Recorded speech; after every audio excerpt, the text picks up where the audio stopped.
Assalamualaikum warahmatullahi wabarakatuh. Di sini kami dari kelompok 3 akan menayangkan video tentang sistem kardiovaskular. Nah, kami pertama-tama akan memperkenalkan diri. Saya Naila Safira, dan di sebelah kanan saya Nur Salmania Balkis Fahmikoto. saya Naila Mufiza Fatia. Saya Muhammad Bakar Al-Hakim. Dan yang di sebelah kiri saya Saya Arum Pusita Ningrum. Saya Sri Fitri Hartini. Saya Trina Fizia Praira. Oke, baik. Ayo teman-teman saksikan videonya. Teman, jadi di sini saya akan melakukan pemaparan materi pendahuluan tentang apa itu sistem kardiovaskular. Jadi, sistem kardiovaskular merupakan sistem utama dalam tubuh manusia yang berperan sebagai penggerak kehidupan melalui fungsi sirkulasi darah. Jantung sebagai pusat dari sistem kardiovaskular memiliki peran vital dalam memompa darah yang membawa oksigen dan nutrisi ke seluruh tubuh, serta mengangkat zat sisa metabolisme untuk dikeluarkan. Keberlangsungan fungsi organ-organ tubuh sangat bergantung pada kinerja jantung yang optimal.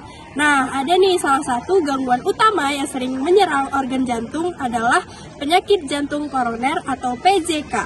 Penyakit ini terjadi akibat penyempitan atau penyumbatan pembuluh darah koroner yang berfungsi memasuk darah ke otot jantung. Nah, di sini kami selaku kelompok 3 akan menayangkan video tentang bagaimana terjadinya penyakit jantung koroner.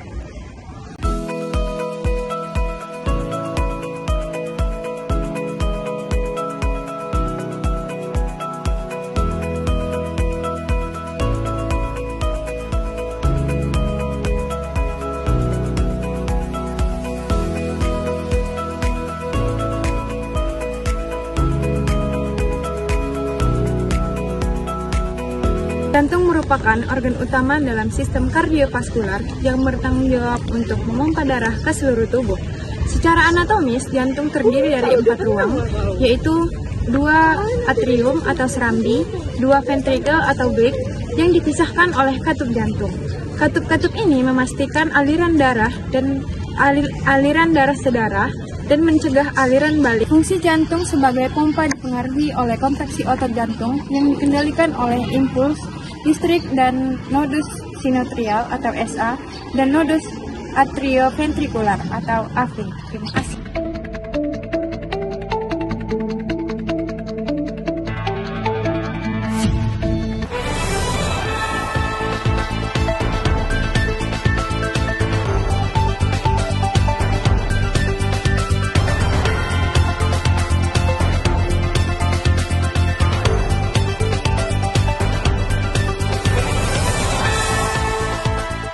Nah, dari video tersebut, kondisi tersebut dapat biasanya disebabkan oleh aterosklerosis, yaitu penumpukan plak yang terdiri dari kolesterol, lemak, kalsium, dan zat lain di dinding arteri.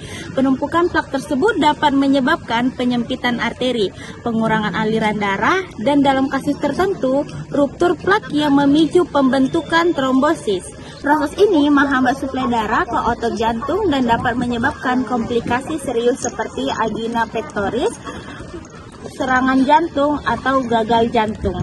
Edukasi betapa pentingnya kesehatan kardiovaskular itu penting karena jantung dan pembuluh darah berfungsi mengalirkan darah, oksigen, dan nutrisi ke seluruh tubuh. Kalau jantung tidak sehat, tubuh mudah lelah dan beresiko terkena penyakit berbahaya seperti jantung dan stroke. Dengan makan sehat, rutin bergerak, tidak merokok, dan mengolah stres, jantung bisa bekerja lebih baik. Menjaga kesehatan jantung sejak dini membuat tubuh lebih kuat dan aktivitas sehari-hari bisa dilakukan dengan lancar. Kita masuk ke pertolongan pertama bagi pasien yang sadar. Yang pertama itu ada pasien harus didudukkan atau dibaringkan dengan posisi setengah tubuh. Yang kedua ada tenangkan pasien agar pasien tidak panik dan kita juga tidak panik dalam pertolongan pertama. Yang ketiga ada menghubungkan bantuan medis seperti menelepon ambulan atau mengantarkan pasien ke rumah sakit. Lalu kita pantau kondisi pasien. Lalu bagian pasien tidak sadar. Yang pertama cek respon dengan menepuk dada pasien.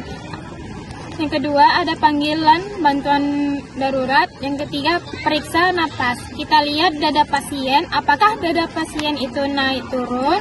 Lalu kita dengar pernapasannya. Baru kita merasakan hembusan napas selama kurang lebih 10 detik. Hal yang tidak boleh dilakukan pada pasien kena serangan jantung. Yang pertama, jangan dipijat pada tubuh tertentu. Yang kedua, jangan dibiarkan berjalan sendiri. Yang ketiga, jangan menunda membawa pasien ke rumah sakit. Yang keempat, jangan menyiram air ke pasien. Dan yang terakhir, jangan memasukkan benda apapun ke mulut pasien, kecuali obat tertentunya. Apa sih pencegahan yang harus kita lakukan agar terhindar dari penyakit jantung koroner? Yang pertama, tetap makan makanan yang sehat, seperti rendah kolesterol dan lemak jenuh. Contohnya itu gorengan, santan, dan lain sebagainya. Kita dianjurkan untuk makan daging, sayur-sayuran, buah-buahan, biji-bijian, dan lain sebagainya.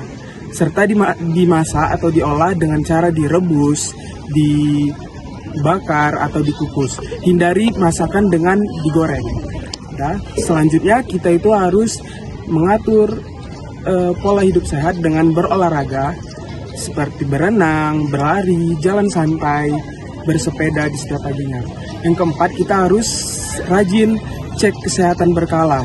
Tujuannya agar setiap bulan kita tahu kesehatan kita ini sampai mana. Oke, yang selanjutnya itu ada mengatur pola tidur yang sehat. Kita dianjur untuk tidur 7-8 jam. Selanjutnya kita mengontrol tingkat stres kita.